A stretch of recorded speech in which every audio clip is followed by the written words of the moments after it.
If you hear me, clap once. If you hear me, clap twice. If you hear me, clap 3 times. Thank you guys so much for doing our JP Bush event, holiday party. I hope you're feeling festive. We are so excited to have you here, and also excited to see Councilwoman Shahana Hanif, the first woman elected in New York City. And another round of applause for wearing a sari in December.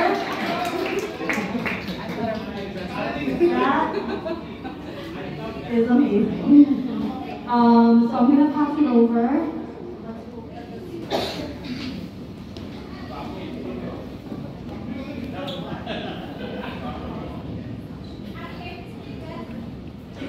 Good evening, everyone. Assalamualaikum, adab, hello. It's so good to be in Queens. It's not always that a Brooklyn gal comes out to Queens. So you gotta know that Bob matters. And that the work that Bob is doing is so urgent for a community that is no longer an emerging demographic in our city. We are the fastest growing Asian community in our city. And what that means to all of us is that we've got power. And we've been building that power for so many years. And that power has amounted to so much bounty in our communities across New York City, including my win and becoming the first Bangladeshi American in the New York City Council. It would not be possible with what countless leaders have paved, and the culmination of young Bangladeshis coming together and saying, we know what the needs are of our communities, and we will bring one of our own to City Hall to fight for us. So I want to just first thank Bob for the work that he's been doing, for existing.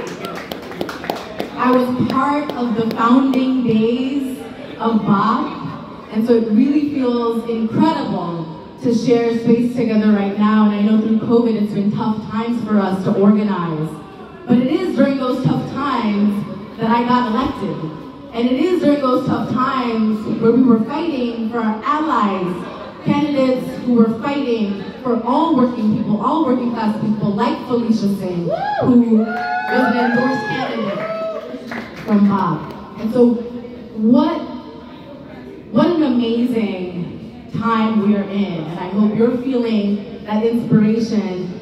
And especially today, as we celebrate Vijay Diwas. So, Shubha Vijay Diwas. And for me, what that means is my role and responsibility in fighting for our freedom.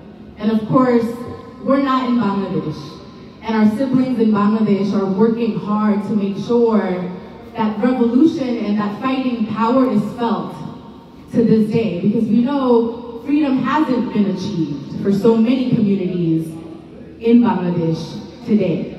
The same thing goes for us. Today was a historic day for Deliverista community, and Kaziapa is coming from a festive day at City Hall where the Department of Consumer and Worker Protections was hearing testimony after testimony of our delivery worker siblings. So many of them are Bangladeshi working class folks demanding a living wage salary, demanding a $30 per hour wage. That work is important. That to me is the freedom that we need to be committed to in our city. The freedom of Bangladesh would not have been possible without feminists. We know that we cannot talk about independence without acknowledging and recognizing that rape was used as a weapon of war by the military forces. And so the founding of Bangladesh is rooted in women's bodies and sexual assault. And so it is on us to make sure that we are building a city that is rooted in feminist values, that protects all genders, that recognizes democracy will not function if women are not included in that democracy. That is our commitment, and I know that is what BOP is fighting for. And on this side, freedom would not have been possible without ship workers. Longshoremen's union had stopped the ship from loading military weapons that were headed to West Pakistan. And so workers in the United States played a proactive role in pausing all shipment to West Pakistan that were perpetuating the violence and genocide during this time. And so I know that these histories are now what we grew up with. And most of us, having gone through the public school system, know very little about our country's revolution, about its feminist roots, about its Marxist, socialist roots. And it's an honor to be in community with folks like Aziapa and the women I've built with through the Bangladeshi Feminist Collective who've given me snippets of our history. But it is unfair that we don't have curriculum in our schools that teach us our history.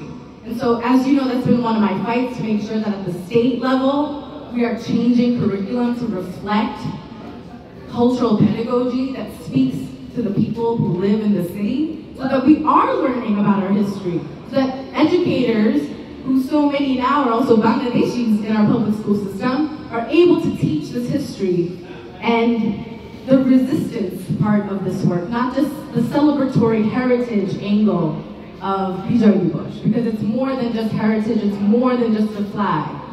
And so I'm proud to stand and be among giants, to continue to learn about our powerful history and the work that we have left to do as leaders of the city to talk about our community, to talk about our fights, to demand better protections around housing, education, employment, and so much more from our elected leaders, to organize amongst ourselves, whether that's through the nonprofit sector or through grassroots uprisings or even anarchist initiatives, whatever it is, organize.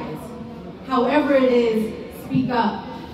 And please find a political home, because everything we do is political. And that is what I carry with me as somebody who is a first generation Bangladeshi Brooklynite. I can never erase the fact that our ancestors, in our blood, we are fighters, we are revolutionaries.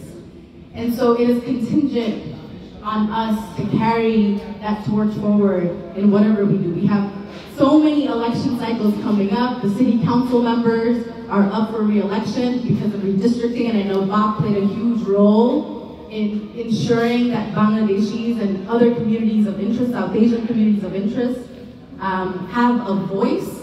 And in many parts across our city, we've been able to bring Bangladeshi communities together to have a more powerful, proactive say in who becomes our elected leaders. And so now with redistricting, we're all up for re-election. And so with that, I really hope that you continue to stay engaged. The folks who run BOP, these leaders are incredible, incredibly gifted, know what they're doing, and will support you with so much. And so thank you to all the BOP leaders. Could folks just raise their hands if you're a BOP leader on the committee, co-chairs? Woo! Don't be shy. And then I also just want to bring to your attention, it's been a year that I've been a council member, and it is the hardest job that I'll ever do in my life. It is such a tough job to govern, and to be the first across so many things on a list has been very, very daunting. And so I look to BOP for support, for accountability and transparency when I mess up. And the same goes for when I feel you all aren't holding me. And so this is important, that we continue to organize while I'm an elected official, not just getting me in to govern. Because governing is tough work, and that is also rooted in this fight for our freedom, where instating Bangla as an official language of governing was rooted in this fight for freedom for Bangladesh. And so there's so much to do, and we need each other to govern well and to get more of us in there. And Ali, who is here, is a Jamaican native and is an organizer in my office, and I'm proud to say that I have not one Bangladeshi public servant, but 3 Bangladeshis in my office. That is a team of 7. So we're a small shop, and if you've been following, you know that we're doing damn good work in the city council. 7 of us, 3 Bangladeshis, working class, because I feel that it is my responsibility to make sure that our city is led by working class talent, and talent that is coming right out of CUNY, and talent that is representative of the communities that live there. So to see Ali in my office organize in Kensington, to have Faiza as a constituent services director, I did not want to pigeonhole Bangladeshis to do just Bangladeshi work. She leads our entire portfolio of constituent services because I want to see her shine. And then Musarrat, Moose, is our office manager. She makes sure that I'm getting to where I need to go to on time and I'm leaving when I need to leave. So I'm so proud to have achieved so much and to do that with Bangladeshi folks, to build a city that is rooted in working class love, joy, and compassion. So thank you so much to my Bob family for welcoming me into Queens, and again, she will be very rich. Thank you so much, Shahana. We are so happy to be here today. And so with that, again, I think to what Norman said, we're here to party and have fun and mingle and get to know each other. So there is nothing more left in this program but to go eat, enjoy yourself, meet somebody that's talented, introduce yourself to folks, and really get to know each other. Thank you, everyone.